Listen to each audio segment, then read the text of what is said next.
Good morning students. हमने last class में acids, basis and salts start किए थे। हमने एसिड के बारे में स्ट्रॉन्ग एसिड और वीक एसिड पढ़ा।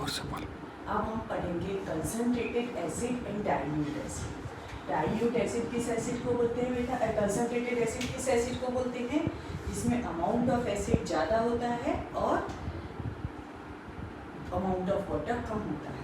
डाइल्यूट एसिड वो होता है जिसमें अमाउंट ऑफ वाटर ज़्यादा होता है, अमाउंट ऑफ एसिड कम होता है। अगर हमने ऐसा लिखा 98% acid, it means it contain 98 part of acid and 2 parts of water. अगर हम लिखे 20% of acid, it means it contain 20 parts of acid and 80 parts of water. तो it is concentrated acid, it is dilute acid. जब कभी भी हम lab में या अपने लेबोरेटरी में जब हम एसिड्स को बुलाते हैं तो हम हमेशा कंसनट्रेटेड एसिड बुलाते हैं। कई बार हमारे पास कंसनट्रेटेड एसिड हमको रिएक्शन में यूज़ करना पड़ता है, कभी हमको डाइल्यूट एसिड यूज़ करना पड़ता है। तो हम जब कंसनट्रेटेड एसिड हमारे पास होता है तो उसको हम डाइल्यूट करते हैं। डाइल्यूट करने के लिए क्या करना पड़ेगा बेटा? उसमें वाटर ऐड करना पड़ेगा। सपोज हमारे पास 98% एसिड है और हमको 50% एसिड बनाना है, तो हम कैलकुलेट करके देख लेते हैं कि कितना वाटर और कितना एसिड हम यूटिलाइज करेंगे। तो उस केस में हम जब डाइल्यूट करते हैं तो हमेशा वाटर में एसिड ऐड करते हैं parts by parts, portion by portion. अभी हम समझाएंगे उसको क्या होता है। कभी भी हम एसिड में वाटर ऐड नहीं करते। तुमसे ये क्वेश्चन बहुत पूछा जाता है कि how will we dilute a concentrated acid and why. अभी हम तुमको रीज़न भी बताते हैं और फिर तुमको बताते हैं कि अपन कैसे डाइल्यूट करते हैं। क्या करते हैं बेटा? जब हम एसिड को डाइल्यूट करते हैं तो ये रिएक्शन हाईली एक्सोथर्मिक रिएक्शन है। हाईली एक्सोथर्मिक रिएक्शन है मतलब इसमें लार्ज अमाउंट में हीट इवॉल्व होती है। जब हीट इवॉल्व होगी तो वो कंटेनर जिसमें हम एसिड को डाइल्यूट कर रहे हैं बहुत हॉट हो जाएगा। जब वो हॉट हो जाएगा तो उस केस में वो कंटेनर जो है वो ब्लास्ट हो सकता है। दूसरा क्या होता है बेटा? जब हम एसिड को डाइल्यूट करते हैं, रिएक्शन एक्सोथर्मिक है, तो वो एसिड बॉयल होने लग जाता है। बॉयल होने पर बम्पिंग होगी क्योंकि वो बहुत हॉट हो गया है, उसका बॉइलिंग पॉइंट आ जाएगा तो वो बम्पिंग करने लगेगा। जब वो बम्पिंग करने लगेगा तो उसके स्प्लैशेस उठेंगे और वो स्प्लैशेस हमारे फेस पर, हमारे कपड़ों पर, हमारी बॉडी पर कहीं पर भी आ सकते हैं, उनको बर्न कर सकते हैं। तो क्या होता है, जब भी कभी एसिड को डाइल्यूट किया जाता है because it is exothermic reaction, अगर हम एसिड में वाटर डालेंगे तो कंटेनर हॉट हो जाएगा। हॉट होकर वो ब्लास्ट हो सकता है, एसिड के स्प्लैशेस आ सकते हैं क्योंकि वो बॉयल होने लग जाएगा और वो स्प्लैशेस हमको हर्ट कर सकते हैं।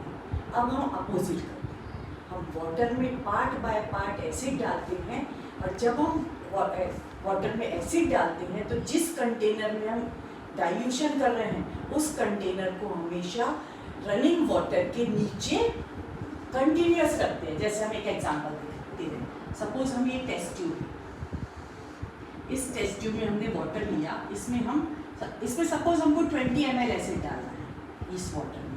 तो हम क्या करते हैं, 2 ml एसिड इसमें डाला, यहाँ पर टैप है, इस टैप में से पानी आ रहा है, ये टैप है, टैप में से पानी आ रहा है, ये पानी इस टेस्ट ट्यूब के ऊपर आता जाएगा।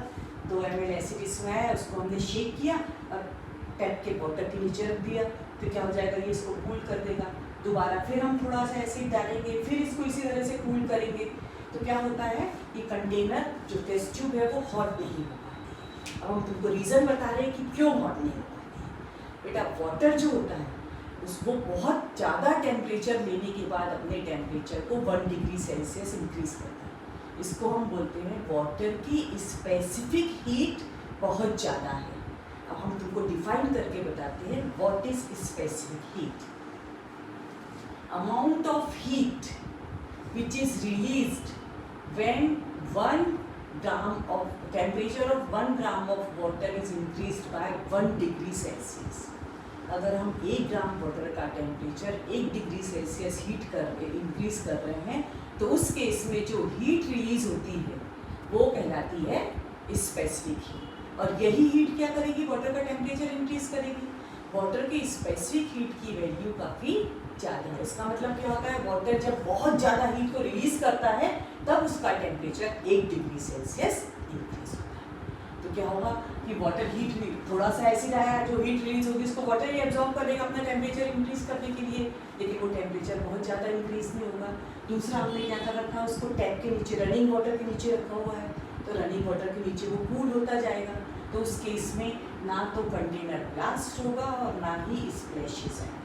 तो हमसे बोला जाता है कि why we add acid in water and not water in acid. तो हम रीज़न क्या बताएंगे, when we add water in acid, that because dilution of acid is exothermic reaction, the temperature of container increases, which can blast the container, and also splashes of acid may hurt or burn our body part or our clothes.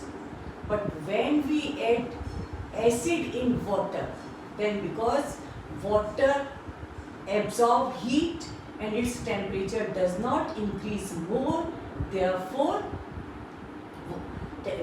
container may not blast and splashes may not release, so we cannot hurt or burn. समझ में आया है? इसको बार बार rewind करके इसको पढ़ना, और उसके अलावा तुम्हारी बुक में दिया हुआ है वहाँ पढ़ना, तो तुमको समझ में आएगा कि क्यों हम एसिड को कैसे डाइल्यूट करते हैं और उसको डाइल्यूट करने की ये प्रोसेस क्यों हम यूज़ करते हैं।